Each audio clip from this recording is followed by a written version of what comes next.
Today my guest is Terry Szuplat, former speechwriter for Barack Obama and author of the highly recommended book, Say It Well, Find Your Voice, Speak Your Mind, Inspire Any Audience.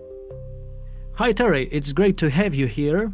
Great to be with you. At first glance, your book, Say It Well, appears to be about the secrets behind Barack Obama's remarkable communication style. However, I get the sense that you had a much deeper idea in mind. In the book, you often refer to lesser-known speakers. You reached out to them and explored their methods. So it seems to me that your book is an attempt, a very successful attempt, to uncover the holy grail of communication, to answer the question, what is the secret to mastering communication? So Terry, what is that secret? Well, first of all, I appreciate you picking up on that because, it's true. I was a speechwriter for Barack Obama in the White House for almost the full 8 years that he was there. And I learned a ton of lessons about public speaking from him. I mean, whether people like his politics or not, I think we can all agree that he was a very powerful public speaker. And I think we can all learn from that. But I also realized that it's kind of a leap to say that here's what Barack Obama did. You can do it too. Barack Obama, presidents have teams of speechwriters. The rest of us don't. So I felt it was really important throughout the whole book, not simply to say, here's an example of what President Obama did, but here's a story from just a regular person like you and me out there in the country or around the world who did this same thing, used the same skill, used the same tactics. So young people, librarians, teachers, business people, advocates, people who just use these techniques without even realizing maybe that they were using these techniques. And I want people to be able to relate to that and see themselves in that. And so I think, one of the biggest basic secrets of public speaking isn't a secret at all. And I think that's what throws so many people. I actually asked this question of President Obama once, what do you think makes a great public speaker? I've been writing for him for years and I had never asked him about this. I had never heard him talk about this. And he said something that I thought was really powerful and interesting that I include in the book, and it wasn't about breathing techniques or how to use your hands or how to structure the argument. He said something I think more basic, but also more profound, which was, he said, to me, effective public speakers are people who know who they are, know what they believe, and who speak from a place of core conviction. And that's what he did as president. That's what all these people in the book do in the stories that I share. And that's what all of us can do, I think. And one of the things that I offer in the book early on are some basic questions that I think all of us can ask and answer about ourselves.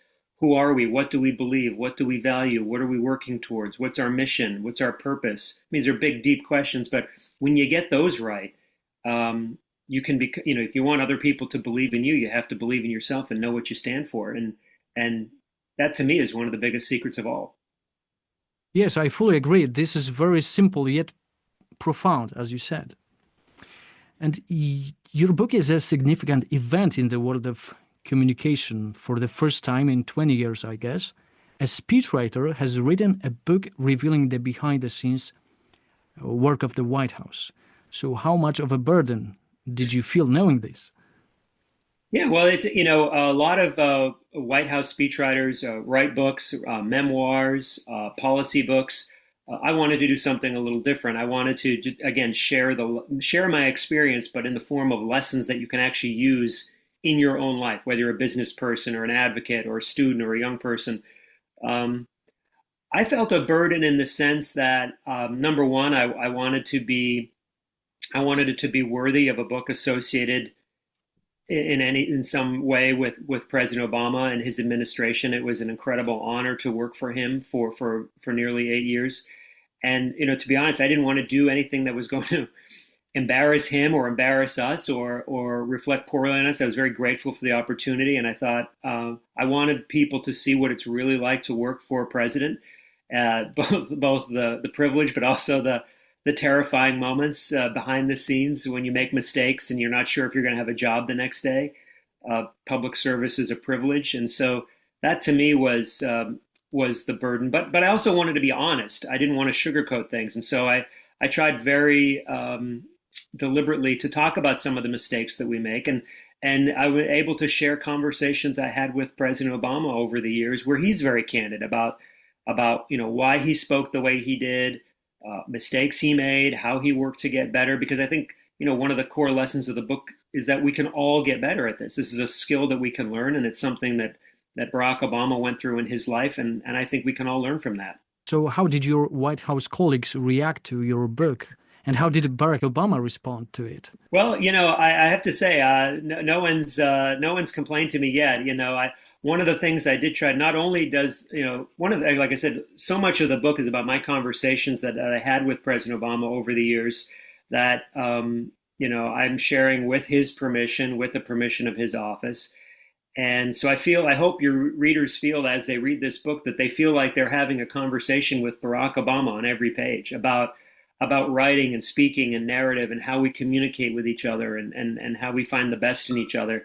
But I also hope that I also interviewed and quoted a lot of my fellow White House speechwriters. This is the first book that really, it doesn't just share my perspective, but the perspective and the insights and the advice for just about everybody who wrote speeches for President Obama. And I was thrilled that I had a book tour here in the United States, all across the country, and in a number of the places where I went at these book events, I was joined on stage by my former White House Obama speechwriters, which was a real honor and a treat to be able to come back. So it's been, it's been a team effort. Let's for a moment delve into Barack Obama's communication style.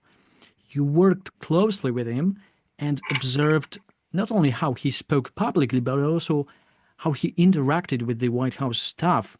So from your perspective, what makes him such an extraordinary communicator? Well, a lot of things. The book is about 80,000 words, so there's no one thing. But I do think, to your point about how he interacted with staff, I think there's a really important lesson here for leaders of any organization, business, community, advocacy, whatever, is that if you're a leader and you have a presentation coming up or a speech, you can't just expect your team to go off in a cave somewhere, come up with something that's perfect, and then you just read it.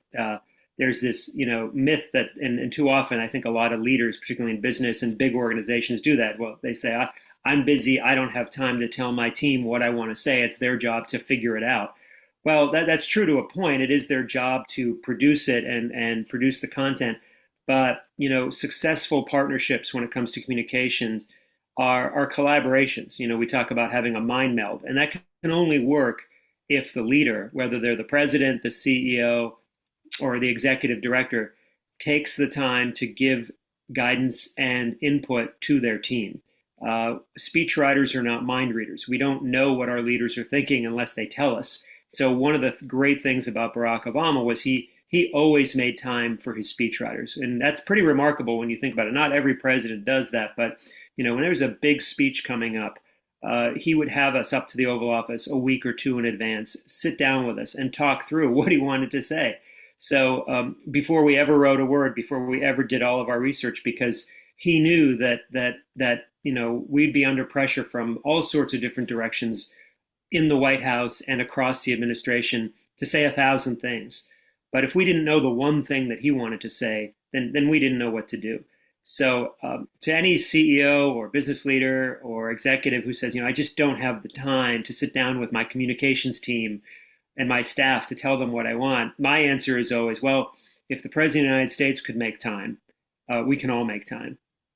And we couldn't have done our job as effectively as we did without his guidance and his support. And also, by the way, the understanding among the senior leadership, his scheduler, his chief of staff, that this is important. That's important that a leader has time with their communications teams and their speechwriters. And so they gave us the time on the schedule. They made sure we were there. The whole organization knew that this was important, and that's important for everybody, any whatever organization people work in. Yes, if you as president have time, you have time too. But let's imagine such a scenario. Barack Obama has more time and decides to write his own speech himself. That's right. Which version would be better, his or yours? Right. Well, that happened quite a few times. I talk about in the book, there were moments where, our job as speechwriters, and I think anybody who is out there who's a speechwriter, our job is to to produce the draft, the speech that they would give if they only had time to write it themselves, right? It's to tee this up, and most of the time you get it right, but every once in a while, we wouldn't, and we do our best. But up at night in his private residence, the second floor of the White House, the President Obama would break out his yellow legal pad and sometimes just write out the speech himself, or write out a big section of the speech that hadn't occurred to us, or that he had a different take on it. And so the next morning we'd come in and we'd get an email or a phone call that says, "Come on up, the president has edits," or "He's left his edits for you." As a speechwriter, that was always difficult. You felt bad, you had missed the moment maybe, but as a citizen, I always felt great about that. Well, here's a leader who clearly cares enough about his words and his language and how he communicates with his audience, in this case, the American people, that he was willing to take the time to really put in the work to make sure that he was thinking deeply about the words he used. And again, another great lesson for all of us. We should all do that. Now, he didn't do that every speech, of course. He didn't have time to do that. But on the really big ones, the ones he really cared about, the ones he really valued, he would do that. And I think, again, that's a lesson we can all apply in our own lives. From a general perspective, how important it is to be a great communicator in achieving success? Do you believe strong communication skills are essential for success in any field, or are there exceptions? I think you can achieve greatness in any profession by being, great at that work. If you're a scientist, a researcher, a health expert, you can do great things. And maybe you're not a fantastic communicator, but you can be even better if you are a great communicator. So it will always take you to a higher place. It's in order to spread the message of our work, we have to be great communicators. I do think ultimately great leaders are great communicators. We see this over and over again. It's one of the skills that distinguishes sort of a good leader from a great leader. And I think you can think of across all sorts of professions, journalism, medicine, science, politics, what have you. We all know great people who are very good at their work, but they struggle to communicate clearly what they do. And then there are those who are both good at what they do and they're great at communicating it. And that's what I think. And that's why one of the reasons I wrote the book. I want people to know that whatever profession you're in, whatever sector you're in, communication and public speaking is a skill that you can get better at. And so in the book, I lay out all the different skills and the ways that you can actually, practical tips that you can actually use to get better. What would you say is one common mistake that our viewers can avoid to turn a mediocre speech or presentation into a much better one? The most common mistake. I think one of the most common mistakes is definitely forgetting or thinking that you're there just to deliver content, that you're there just to deliver information. And so a lot of us get up to give presentations at work or at conferences. We've done a study, we have a new initiative, and we're just going to get up there and describe the initiative, the work, the study, the research, the numbers, the data. And, yes, that is a part of what we're doing. But one of the big messages of Say It Well is that if we are a human being who's going to get up and stand up in front of another group of human beings in person and give a presentation in real time, then that human audience wants a human connection with you, the speaker. And so your job is not simply to deliver content and information and data. Your job is to connect with them emotionally in a deep way. And the way you do that is by being a great storyteller, by opening up and being vulnerable and talking not just about your product and your service and your research and your data, but about you, who you are, why you do this work. That's how we connect with each other as human beings. And so even if it's if you're an engineer speaking at an engineering conference, yes, your audience of engineers wants numbers and data and they want to hear about it. But, think of the presentations that resonate most with you and with all of us. It's when a speaker, brings their full person to the presentation. And so throughout Say It Well, I offer ways that we can elevate our presentations to a level of performance that allows us to connect deeply with our audiences. Great point. Terry, what was your journey to developing such exceptional rhetorical intuition? How can someone reach a similar level of expertise in speechwriting and communication? A lot of work. So one of the things I talk about in the book is that, even though I had spent almost 30 years writing speeches for other people, I didn't do much public speaking myself. I was a behind the scenes person. I got pretty good at listening to other people, capturing their voice and giving it back to them. Not so good at knowing what my own voice is. And so when I left the White House and suddenly had to start giving speeches myself, I struggled a bit. Sometimes I was good, other times I was I was terrible. And I share a few stories in the book about how I struggled. But I was given an opportunity finally I was invited to give a major speech in front of a big audience, and I almost said no because I was nervous and afraid.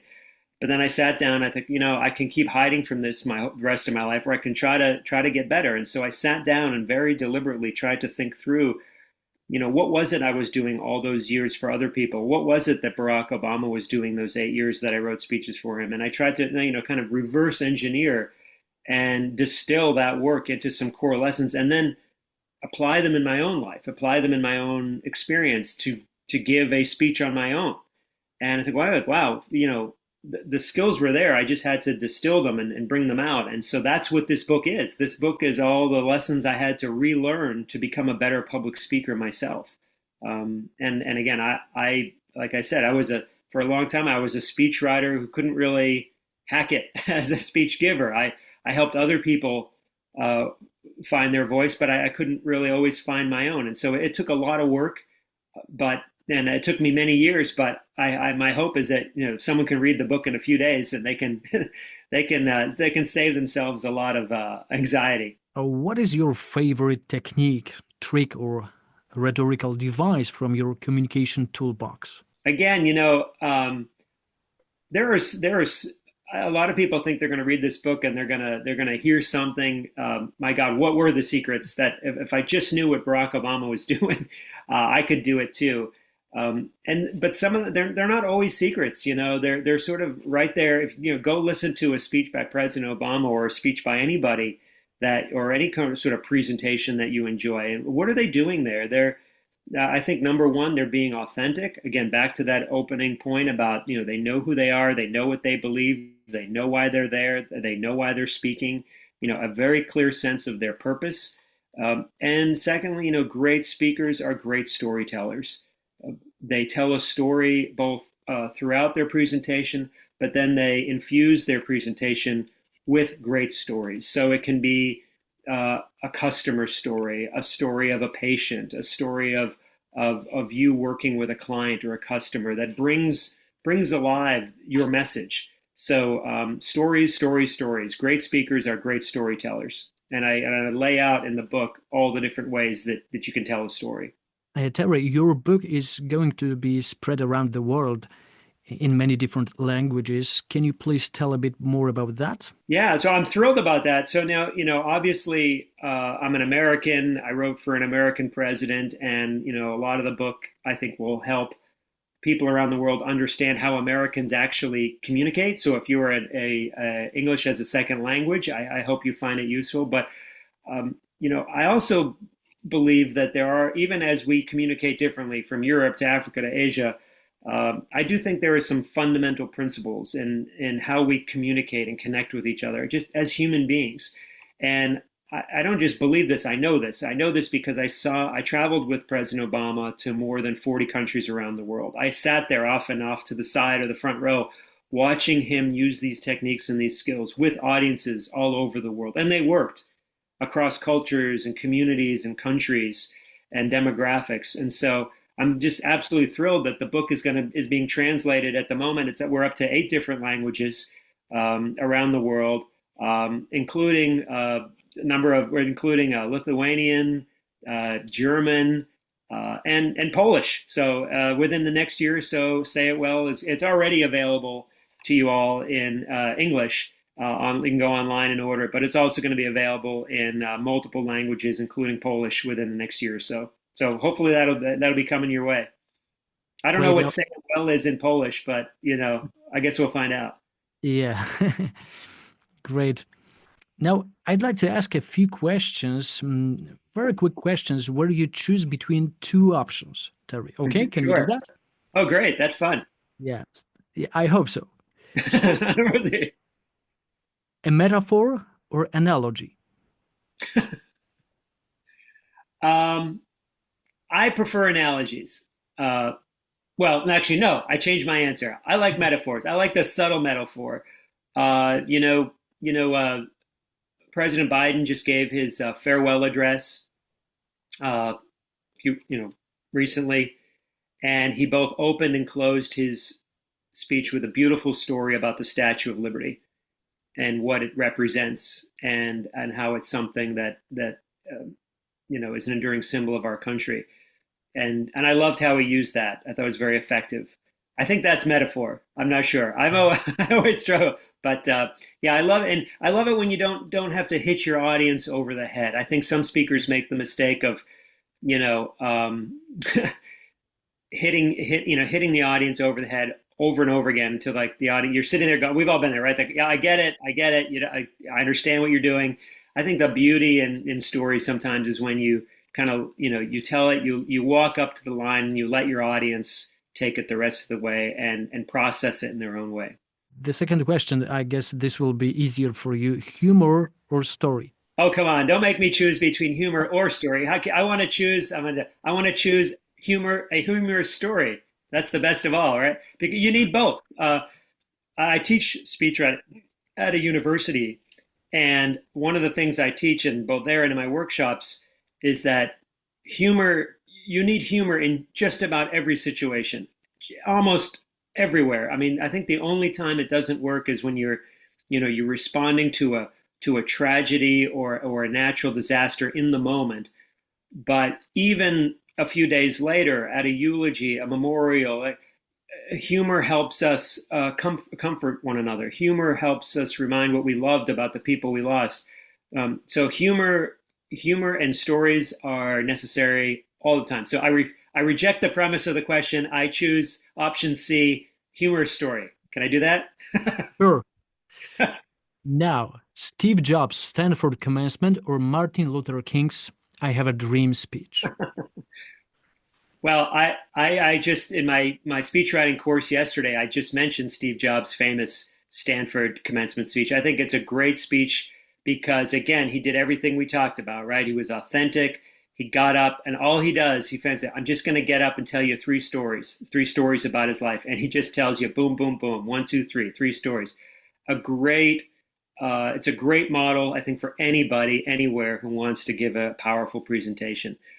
But listen, nothing compares to Martin Luther King's I Have a Dream. I mean, it is one of, if not, I think, the greatest speeches, not just American speeches, but world speeches, not just 20th century, but all time. I think everything that makes for a powerful speech and presentation is in there.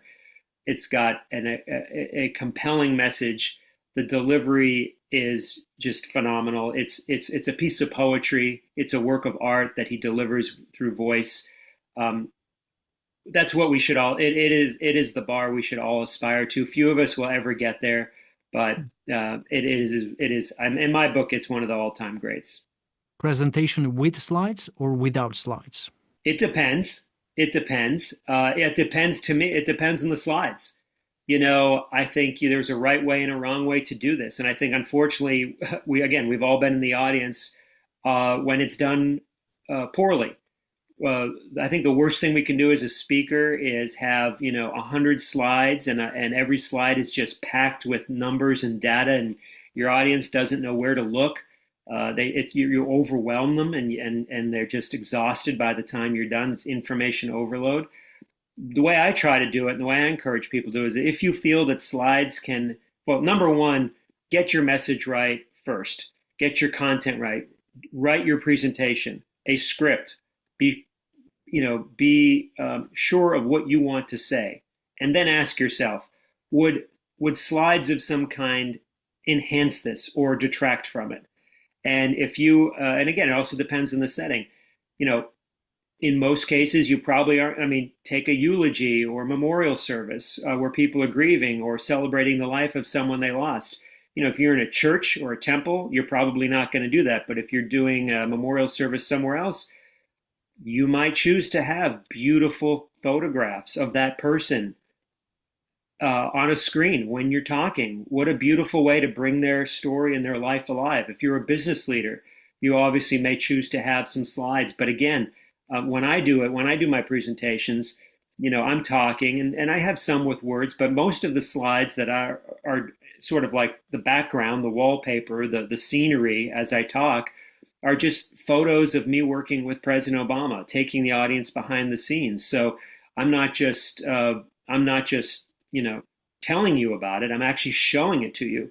And we all know that great speakers, great presenters show, don't tell. Well, if your slides can do that in a way that enhances the presentation, I'm all for it. But I am adamantly against the 100 slides full of numbers and charts. Nobody wants that. The last question, Terry. What advice in a form of a single line or soundbite would you give? Something short enough to be remembered, yet powerful enough to be valuable for anyone aiming to master communication skills. What would it be? It's a title from the first chapter of the book, which is Love Your Sacred Story. And this comes from something that President Obama said to me years ago, how he, when he was young, struggled as a public speaker as a young man. He got better, and one of the ways he got better was by listening to other people, listening to the people in the community of Chicago that he worked with. And one of the things he said that, he came listening to other people, he realized that everyone has a sacred story. There's something that makes each of us unique. And as he famously said in his Nobel speech, there's a spark of a divine in each of us. And if we remember that we are unique, we have something to offer, that our voice matters, our story matters. Every one of us has a sacred story. We love it, and then share it with our audiences. We will be great speakers and great communicators. So love your sacred story. I love it. I already have my title for the presentation. Oh, fantastic. Thank There you very go. much, Terry. It was a Thank you. pleasure talking to you. Oh, man, thanks so much. I really enjoyed this. Thanks for having me on. Thank you.